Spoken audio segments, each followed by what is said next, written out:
I'm Lauren with FindMyDentist.com, and today I'm going to be speaking to you a little bit about dental impressions, their uses, and how they are taken.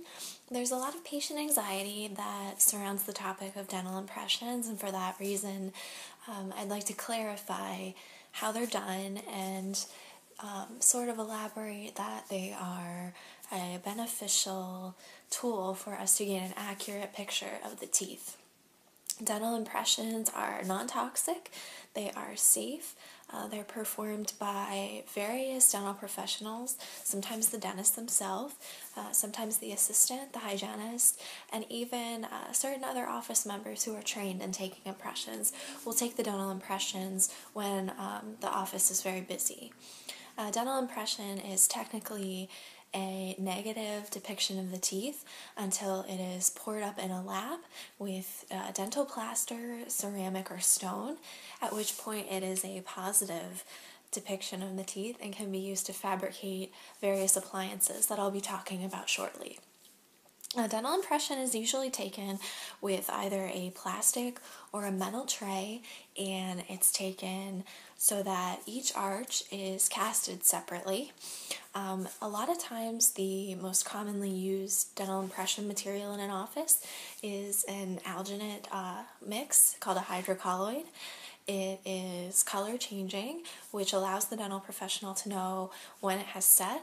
It's fast acting, which means that it only needs to be left in the mouth for roughly 2 to 3 minutes tops. And the dental impression material, alginate hydrocolloid, requires pouring in a lab within an hour, otherwise it undergoes deformation and the depiction of the teeth is no longer accurate. The trays that are used to take an impression normally look similar to this. This is a plastic impression tray that would be used for the maxillary or the top arch. The impression material would be mixed in front of the patient in a sanitary manner and then loaded into the tray and placed in the mouth. The patient's head would be back so that the impression material doesn't dispense along the outside of the mouth and sort of make a mess, which can make the patient very uncomfortable. And the impression material should not be overloaded in the tray, otherwise it can make the patient gag if they have a poor tolerance for such things, I guess. Another tray is used for the mandible that is cut out in the middle so that the tongue can rest comfortably. The mandibular tray is prepared in a similar fashion to the maxillary tray and can be poured up in the lab in the same fashion. These impression trays are used to create a variety of aids and supplements to a normal dental visit. Patients often come to the dentist seeking whitening trays or bleaching trays for cosmetic reasons, and that's why we take impressions, or one of the reasons why. An impression of the entire mouth that would be used to create a bleaching tray would look something like this. It's an accurate impression of the teeth, and it also includes what we call the vestibular area, where the skin is attached to the top of the teeth. The whitening trays are then formulated to most accurately fit the teeth, and then we find that the whitening treatment is most successful. Another thing that these impressions are used for that we would take in dentistry would be a night guard.